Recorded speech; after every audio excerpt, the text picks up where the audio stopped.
Mhlonishwa Meya uthulile Dembe eMaputelen Radio ukhulume ngodaba lwe-food poisoning. Ingabe sikhona isigameko esesike sehla yini la ngaphansi somkhandlu wasophongolo nanokuthi-ke uma kukhona sekwenzekile ikuphi enikwenzani nomkhandlu ukuthi nigwemeke izimo ey'fana nalezo zingaphinde zenzeke? Ngikubingelele dadewethu uMatembe weMaputelen. Kukhulu kakhulu okwenzekile lapha kithi oPhongolo okushaqisile njengomkhandlu wasoPhongolo. Sisizwa nje sikhona lapha emsebenzini sezwa ukuthi izingane zethu lapha esikoleni esimunye seziphelele esibhedlela noma ziyagula. Sakhipha imoto sayithatha sayiphuthumisa esibhedlela ezomkhandlu njalo ukukhombisa khona ukuthi sisebenzela abantu basoPhongolo.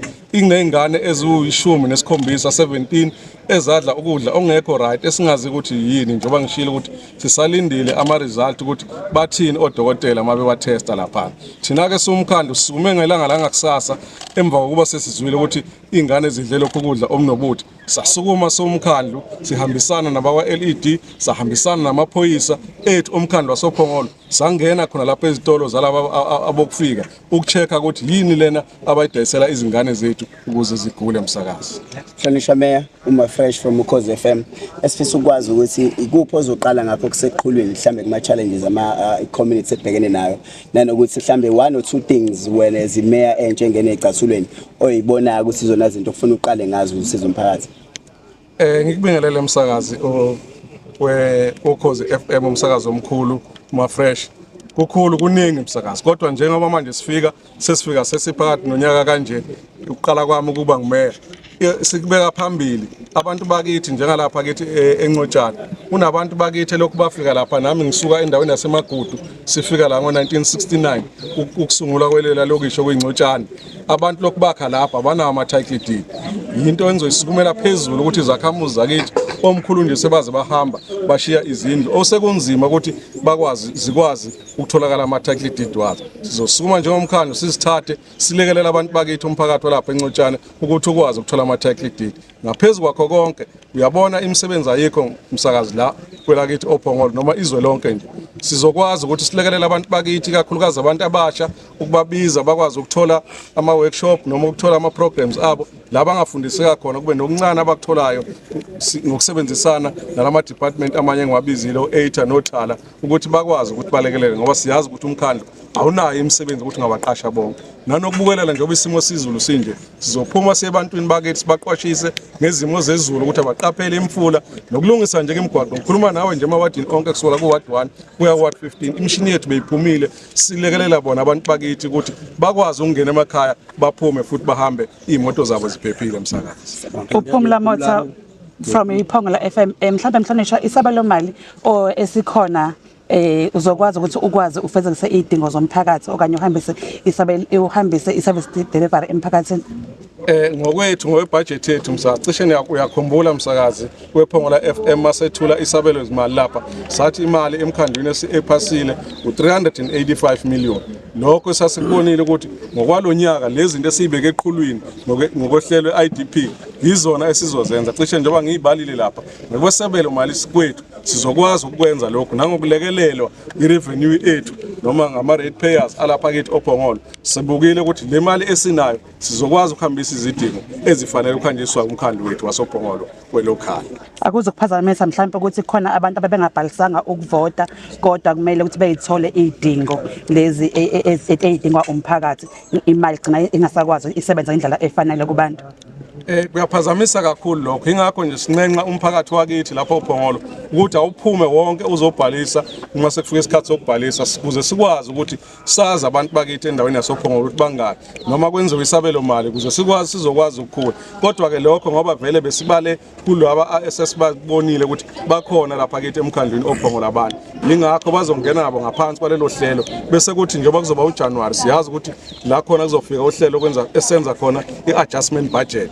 Laba abangakhonanga ukungena lapho siba accommodate lapho ke emsakazi ukuthi sikwazi nabo ukuthi bayithole idingo ngoba okwethu njengomkhandlu njengoba ngishilo ukuthi siphokophele ukuthi senze i-service delivery kubo bonke abahlali basoPhongolo kusukela ku ward 1 kuya ku ward 15 ukuze baneliseke. Singebaneliseke bonke abantu ngenxa yenkece kodwa siyimisela ukuthi lokho esinakho sikwenze kube ukuthi iyona inkece esingasenayo umsakazi.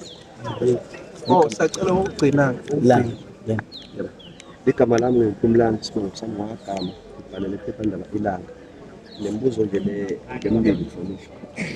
Oqala uku-check-a ukuthi njengoba umasipala wasePhongolo ugudle umngcele futhi uyisango lokufinyelela eMpumalanga noma kwamanye ama-province njengaseGoli, lingakanani iqhaza lawo ekulweni nenkinga yobugebengu?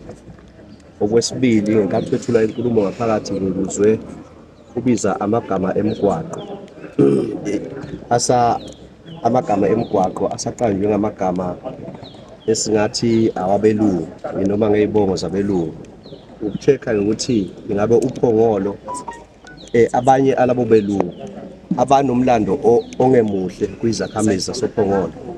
Uku-check-a ukuthi uPhongolo mhlampe lunazo ney'nhlelo zokuguqula lokho ukuthi imigwaqo noma izakhiwo zawo zigcine ziqanjwe ngamagama noma ngabantu abangumsinsi walawo Phongolo. Bese kokugcina uku-check-a ukuthi ungakuvuma noma ungakuphika ukuthi umasipala lo wasePhongolo unazo vele iy'nkinga uma kuza ohlangothini lebuholi, ubufakazini balokho kususela-ke nasendzabeni yembhikisho lokuqale kuwo namhlanje. Ngithokoze kakhulu umbuzo wakho uyezwakala. Cha, ekwakheleni sakhelene impela kweqiniso, sakhe emngceleni waseSwazini neMozambique ngapha.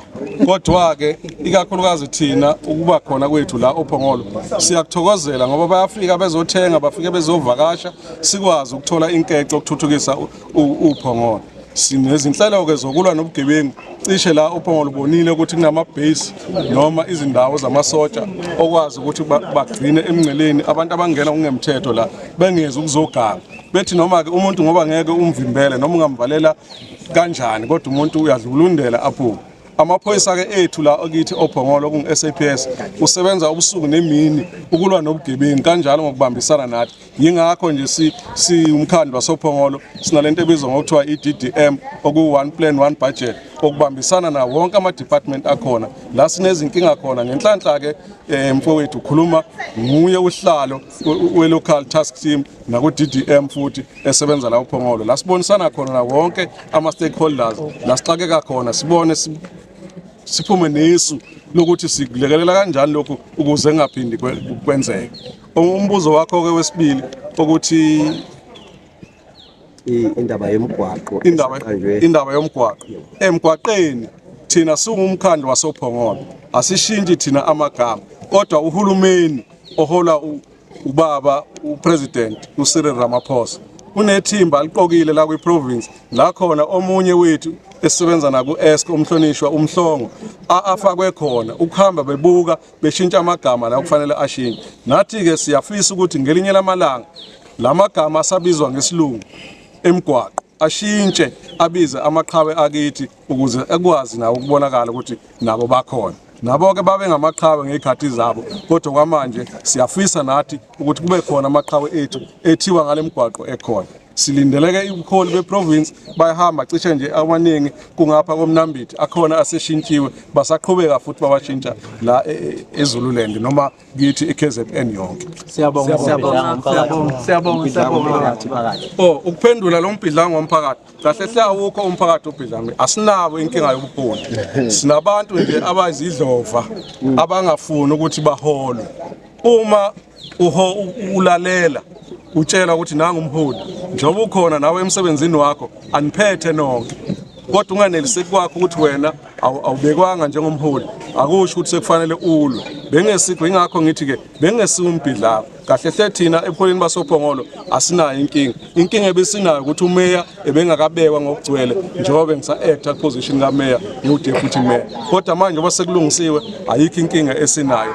Bekungabantu nje igcwelegcwele ngabiza kanjalo noma inswelaboya akade zenza lokuya bugebengu ngoba amaqeqebana nje abantu ababili abathathu abebenaleza izinto akade bezenza. Yingakho nje ubona la oPhongolo kunokuthula kuba kuthiwa bombhidlango uyabona kunomxokozelo